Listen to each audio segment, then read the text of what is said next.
Oui, mon premier livre, je l'ai écrit en 1989.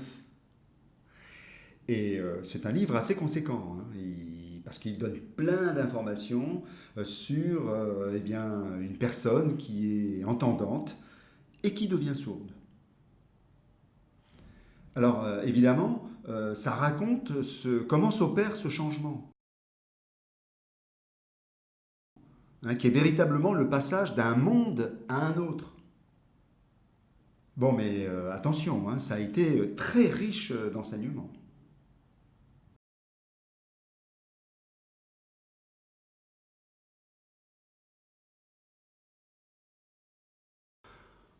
C'est l'histoire de ma vie, hein, sous tous ses aspects, hein, de manière très globale. Ma vie amoureuse, ma vie de famille, mais aussi mon militantisme. Mais ce n'est pas une exception, hein, il y a beaucoup de sourds qui font la même chose que moi.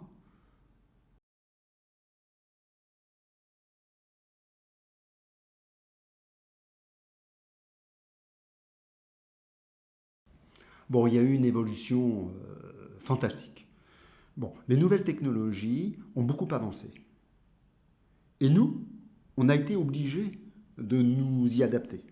Il a fallu suivre le mouvement. Bon, alors, ceci étant dit, c'est très motivant, hein, n'est-ce pas? Et d'ailleurs, aujourd'hui, c'est pas fini.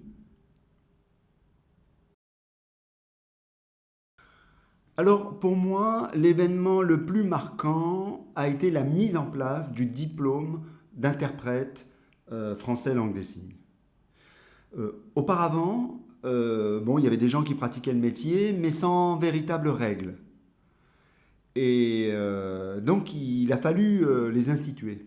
Alors, comment on s'y est pris? D'abord, il y a eu une collaboration étroite entre les gens qui pratiquaient le métier et la Fédération nationale des sourds de France. Donc, on a discuté. Moi, à l'époque, j'étais secrétaire du Conseil national.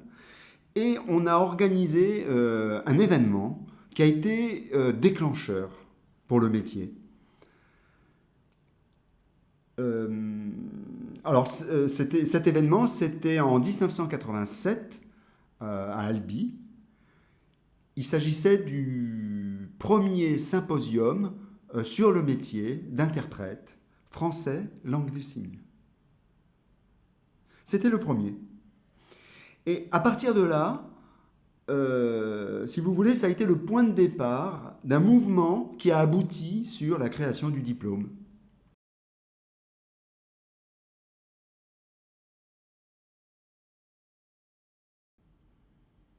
Pour moi, la question de l'enseignement est une question cruciale. Il y a beaucoup d'enjeux. Ces derniers temps, il y a eu des changements et la situation est maintenant pas satisfaisante. On se doit de rester très vigilant. La langue des signes se diffuse, c'est une bonne chose, mais il faut la respecter, et dans toute sa mesure. Et notamment en développant les classes bilingues.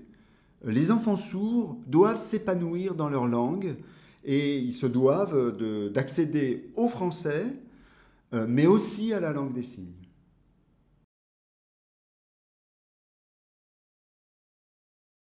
Le but de ma vie, c'est de militer. Et je le ferai tant que je le pourrai. Je continuerai à me battre. Je ne vois pas pourquoi je m'arrêterai.